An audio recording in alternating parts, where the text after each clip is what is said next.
Dans cette vidéo, je vais essayer de vous expliquer un petit peu l'idée de la fraction quotient. Donc on repart de multiplication à trous, qui est quelque chose qu'on peut rencontrer assez régulièrement. Alors la première, 2 fois combien égale à 6, ça c'est facile, d'accord, on le voit, c'est un nombre entier, évidemment, ça nous donne 3. D'accord, donc on a 2 fois 3 égale à 6. Jusqu'à là, pas de souci. Hop, on écrit 3, 2 fois 3 égale à 6. Pour ce genre de résultat, c'est bien visible, aucun souci. Ensuite, un peu plus compliqué, 6 fois combien égale à 9.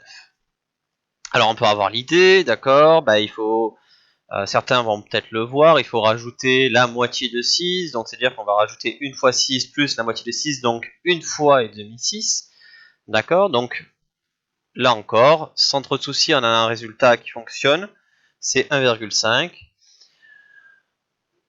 Voilà, si c'est pas clair, comment le trouver? Il existe une autre méthode, et qu'on va utiliser juste après, puisque quel nombre multiplié par 4 égale à 136, ça c'est beaucoup plus compliqué. Donc lorsqu'on a une multiplication à trous, je voulais souvent dire, on va passer par une division. Donc la division, ici, qu'est-ce qu'on fait? On fait le résultat divisé par le terme que l'on connaît. Donc par exemple, ici, qu'est-ce qu'on va faire? On va faire 136 divisé par 4. Et ça va nous donner le résultat. Donc 136 divisé par 4, ça nous donne 34. Ça, c'est égal à 34.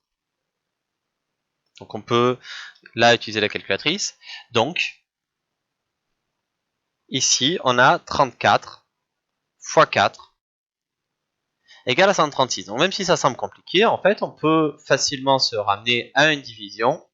C'est facile, on obtient un résultat. De la même façon, ici, on aurait pu faire 9 divisé par 6. Vous verrez que l'on obtient 1,5.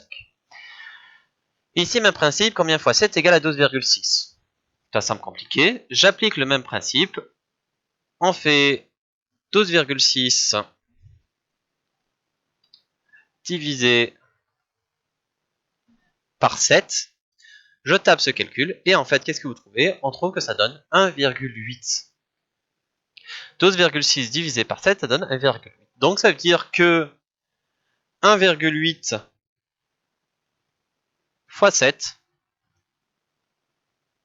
égale à 12,6.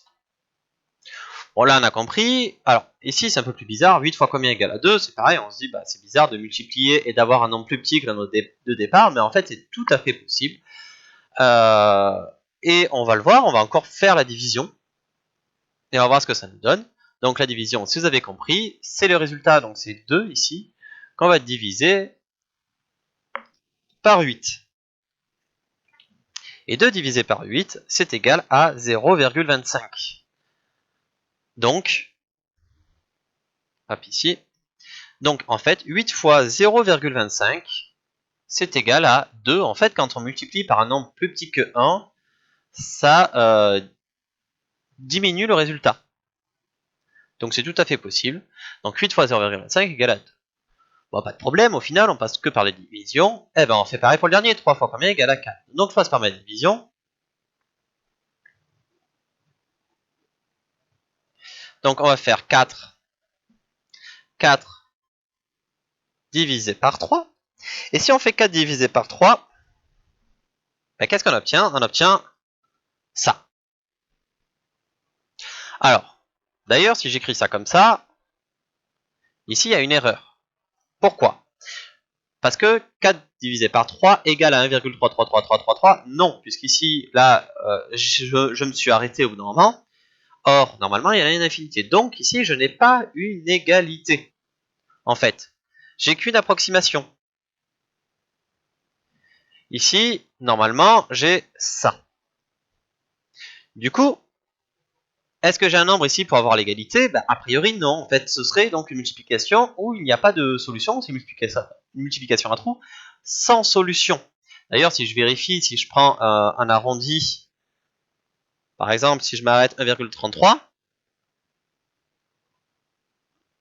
hop,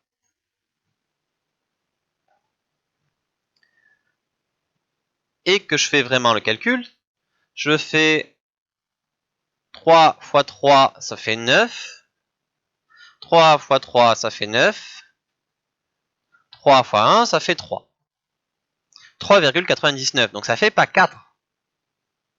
Et même si j'utilise ce nombre avec plein de 3, qu'est-ce qui va se passer? Chaque fois que je rajoute un 3 ici, je vais rajouter un 9 ici. Donc à aucun moment, je vais être égal à 4. Je vais avoir 3,9999999, mais jamais je vais avoir 4. Alors, est-ce qu'ici on est bloqué? Est-ce qu'on n'a pas de solution? Si, on va essayer de trouver une solution. 3 fois combien égale à 4? D'accord? Si je reviens sur 4 divisé par 3, c'est comme si je faisais un partage, d'accord? Et que, prenons par exemple,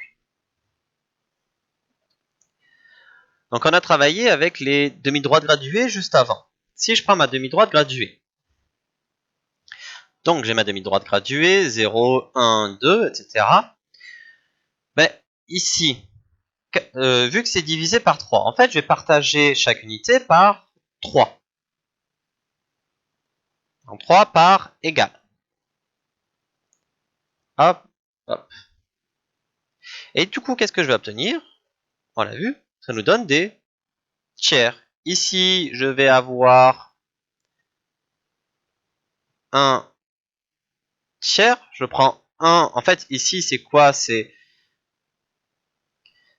1. Vous voyez, ici c'est 1. C'est 1 divisé par 3. Ici, qu'est-ce que j'ai?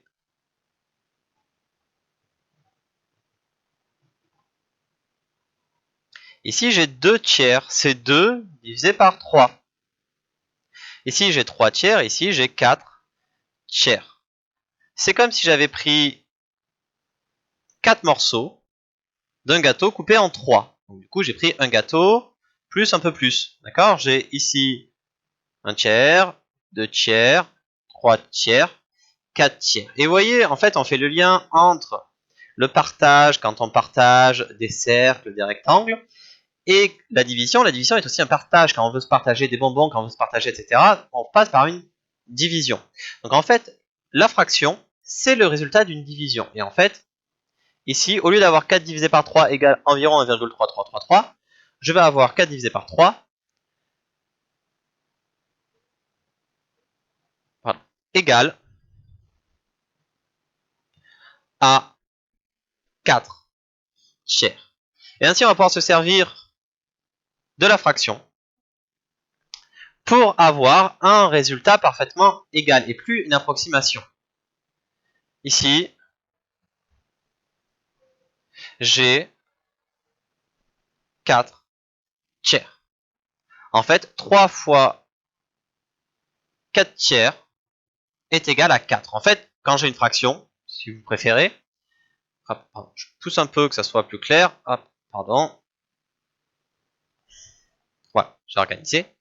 Dans une fraction, quand je multiplie par le dénominateur, c'est le nombre du bas, j'obtiens le numérateur. D'accord? Donc 3 fois 4 tiers égale à 4. De la même façon, ici j'ai 6 fois 7 sixièmes. Vu que je multiplie par le dénominateur, combien j'obtiens? Je vais obtenir 7. Ici, ça c'est égal à 7. Ou encore, 25 fois 2 25e, c'est égal à 2, évidemment. Voilà, donc j'espère dans cette vidéo que vous avez compris un peu mieux ce principe de la fraction quotient. Après, à vous de retrouver à chaque fois quelles sont les valeurs manquantes.